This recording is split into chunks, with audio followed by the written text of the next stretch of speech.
कैसे हैं आप सब लोग। आशा है कि आप लोग अच्छे होंगे, स्वस्थ होंगे, मस्त होंगे। मैं भी ठीक ही हूँ। तो अभी मैं हूँ राजा पार्क में और मुझे ख़रीदना है एक टोस्टर, क्योंकि हमारा जो फार्म का टोस्टर है वो ख़राब हो गया है। तो दादा गए हुए हैं और मुझे अचानक जाना पड़ रहा है फार्म पे। ऐसे भी वीकेंड था, इनको स्कूल से जस्ट लिया है, अब मैं जा रही हूँ फार्म पे, कुछ काम है तो जाना पड़ेगा। तो मम्मी पापा को मैं बापू जारी छोड़ के आई हूँ, क्योंकि वो लोग भी कल फिलहाल निकलेंगे, उन्होंने कहा है ऐसा। ऐसे उनका प्लान नहीं था अभी 2-3 दिन तक, बट वो लोग, मैंने बहुत कहा, रिक्वेस्ट करी आप चलो, बट नहीं। बेटी के घर वहाँ पे बार बार जाना अच्छा नहीं लगता है भाई। क्यों?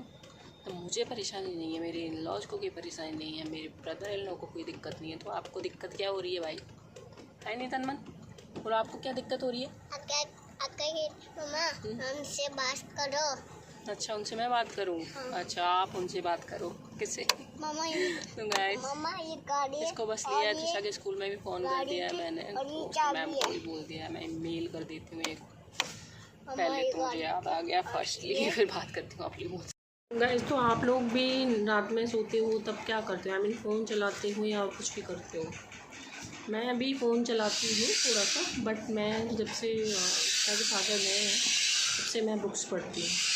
तो नाइट में टाइम मिलता है, दिन में मिल भी जाता है, लेकिन मज़ा नहीं आता। रात को आप पढ़ते हो तो मैं हमेशा पढ़ ही रही हूँ। मुझे ये रीडिंग की हैबिट मेरी सिस्टर इन लॉ, मेरी जेठानी जी ने मुझे सजेस्ट किया, उन्होंने बुक्स मुझे ला के दी। मैंने सदगुरु पढ़ लिया सब कुछ, अभी मैं इनको पढ़ ली मैं इनको। परमहंस योगानंद जी, बहुत अच्छी ऑटोग्राफी है भाई, हील अप करती है, आपके जीवन को बदल देती हैं ये चीज़ें, आपको नई सोचने समझने की शक्ति देती हैं। अभी मुंशी प्रेमचंद पढ़ रही हूँ मैं, इनका गोदान तो मैं हम लोगों ने हमारे सिलेबस में ही था 10th तो वो तो पढ़ा ही था। और अभी ये सारी इनकी जो स्टोरी है प्रेमचंद जी की, जो गोदान लेके आई हूँ वो मैं पढ़ लिया मैंने आधा उपन्यास उनका। अभी इनकी जो कहानियाँ हैं उपन्यास है वो पढ़ रही। मेरा फ़ोन कौन है? बात करो नानुसा से आप।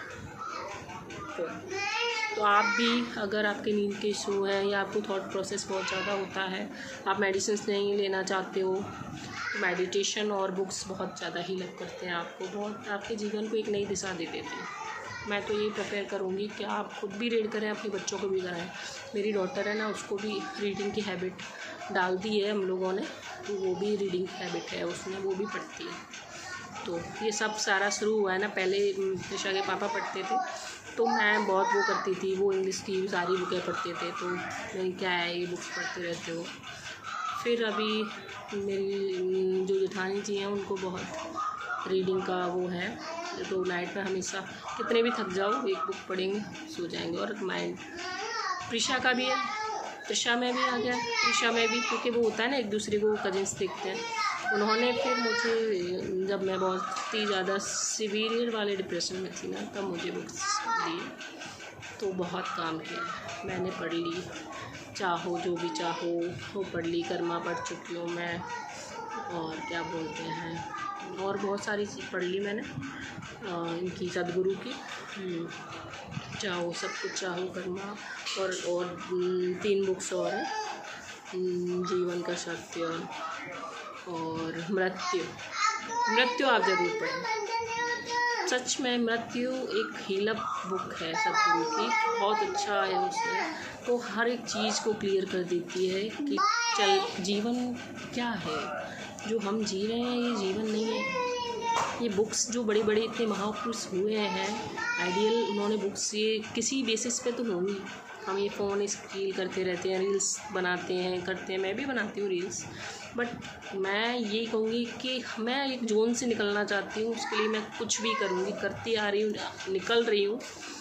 तो आप अपने जीवन में किसी की परवाह करना छोड़ दीजिए, सबसे बड़ी बात। मामा बात क्या है? बात कर लिया ना, अभी फ़ोन रखो, चलो लाइट ऑफ करो, अभी सो। ओके गाइस, कैसे हैं आप सब लोग? तो अभी रात हो रही है और मैं आ गई हूँ अभी फार्म पे। आज मुझे अचानक से आना पड़ा मम्मी पापा को वहीं पे छोड़ के, क्योंकि गेस्ट हैं हमारे पास, क्योंकि शूट के लिए आए हुए हैं 10-15 बंदे। तो और वैसे पहले ये था कि सैफ का अरेंजमेंट नहीं हो रहा था, लेकिन हो गया सैफ का अरेंजमेंट भी। फिर छुट्टियाँ आ गई थी तो फर्स्ट मैंने बोल दिया था कि मैं आ रही हूँ। फिर मैंने सोचा कि चलो, मम्मी पापा भी कह रहे थे कि वो भी जाना चाहते थे बिलावली, तो इस चक्कर में फिर कहा ठीक है। पहले 20 तारीख का था कि हम 20 को जाएंगे। फिर मेरा हाँ यहाँ आने का प्लान हो गया, तो बोले नहीं अब तो हमें जाने देते, फिर नवरात्रि आ जाएंगे, फिर नहीं जाने देगी। तो फिर मैं पापा माने नहीं, मतलब बहुत पैतरी तो मैंने बहुत लगाए पर कुछ हुआ नहीं उसका।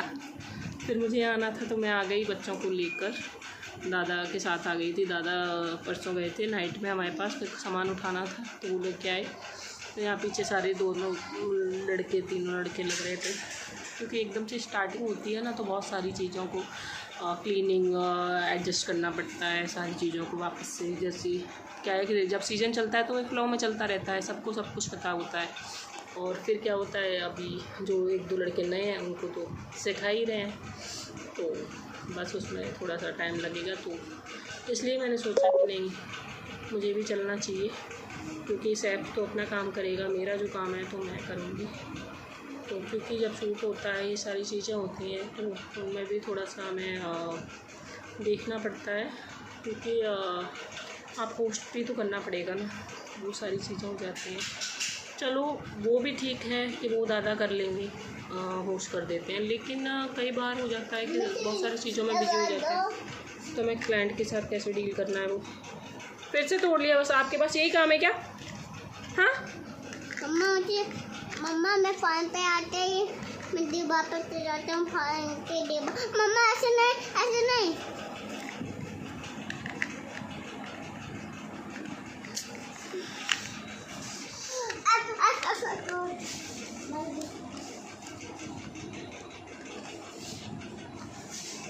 अभी एक देखो, डेली की ये गाड़ियाँ आती हैं, डेली ऐसे टूट के चली जाती हैं, पता ही नहीं चलता सच में, ऐसे फेंक देता है, बस भी कुछ है ही नहीं। और बस गाड़ी दिखी नहीं, बुक पढ़ाऊँगी तो मम्मा ये दिला दो, मम्मा ये दिला दो, मम्मा ये दिला दो, मम्मा वो दिला दो। इतने सारे टॉयज़ लेके आते हैं दादा, इतनी एक्सपेंसिव कार लेके आते हैं इसके लिए, बता नहीं सकती हूँ। 4 दिन बहुत अच्छे से, 5वें दिन इंजीनियरिंग करता है, सारे उसके टायर खोलेगा, कुछ करेगा। फिर वो एक बार उसका टूट गया अच्छे से, नहीं फिर आप लगाओ, सारे बच्चे ही ऐसे करते होंगे। तो बस अब यही है कि बच्चों को फिलहाल देती हूँ। बस त्रिशा के भी एग्ज़ाम ख़त्म हो गए हैं, तो बस कल उसका PTM है, पर PTM में मैं नहीं जाऊँगी, बिकॉज मैंने लास्ट मंथ अटेंड कर लिया था, तो मैंने उसकी कोऑर्डिनेटर मैं उनको बता दिया। और मम्मा का भी थोड़ा सही चल रहा है, ऊपर नीचे। अब 2 दिन से उनको वोमिटिंग हो रही है, समझ में ही नहीं आ रहा है। तो आज एक यहाँ पास में ही है पहलवान जो नस वस देखते हैं, उनको दिखाया है। वैसे उनको काफ़ी रिलीफ मिलता है उनके उससे, पर वो कहते हैं ना याद नहीं रहता, तो इस बार याद ही नहीं रहा हमें, क्योंकि वो वृंदावन गए थे तो रिक्शे में वो चले, तो वो उनको दचके लगे ना वहाँ पे, तो वो नस फूल जाती है उनकी। तो उससे बेटर तो लग रहा है, आज तो काफ़ी बेटर लग रहा है उनको। अब देखो कल आज रात को नहीं हो तो होपफुली टच वुड नहीं हो प्लीज़।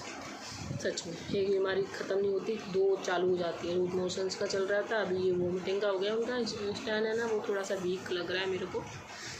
और ओके बाय गाइज, मिलते हैं नेक्स्ट ब्लॉग में अर्ली मॉर्निंग। आपको नए ब्लॉग के साथ लेके आती हूँ, तो प्लीज़ मेरे ब्लॉग को लाइक करिए, कमेंट करिए और शेयर कीजिए। बाय।